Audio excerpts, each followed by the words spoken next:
Rabbi Yankele Galinsky, Zecher Tzadik Livracha, once came home and he said to his kids, I want to ask you something. After 120, when I go upstairs, I have this letter. Do me a favor. Make sure you bury me with this letter. The kid said, sure, whatever you ask. That. Well, what's in this letter? What is it? I don't want you to open it. I don't want you to look at it, but it's very important to me that I should be buried holding on to this letter. Okay, kind of strange, but that's what he asked. And this became already a thing in the Galinsky's family. Every few months they would ask, so Dad, what's up with that letter? Can we look at it? No. But make sure you bury me holding on to that letter. This went on for years. One day, Rabbi Yankele Galinsky comes back from Shachris, and he says to his kids, remember that letter? Yeah, of course. You don't need to bury me holding on to that letter. He says, really? What happened? No, you don't need to. So Dad, can we look at that letter now? He says, yeah. They open the letter, and they look at it and they read it. There's no connection to one's burial. What's the connection?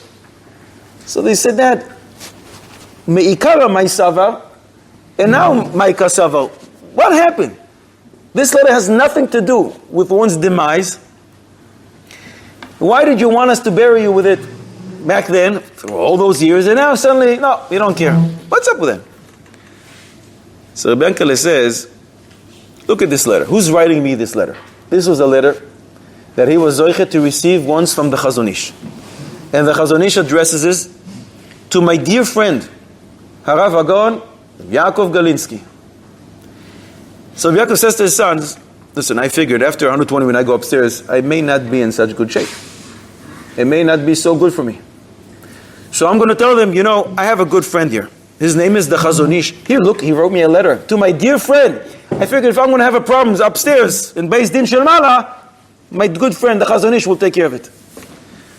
So they say, okay, we understand, fine. So why did you decide that you don't want this anymore? I said, what do you mean, why?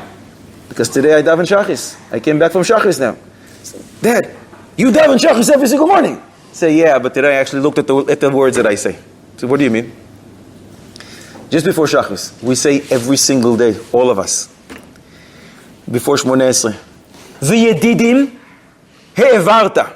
Kodesh Baruch Hu, you took your friends and you allowed them to cross over the sea somehow. He split and they were able to cross. So says Rabbi Yankele, I realized, wait a second.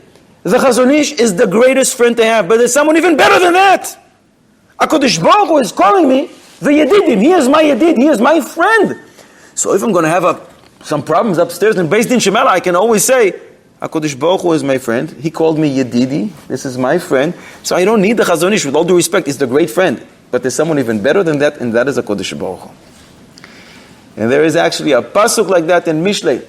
Mishlei Chav Zayin, the pasuk says, Reyacha v'reya avicha al ta'azov. Don't leave, don't forsake your friend and your father's friend. Says Rashi, who's your friend? HaKadosh Baruch Hu. Who is your father's friend? HaKadosh Baruch Hu. Mimela HaKadosh Baruch Hu is calling us his friend.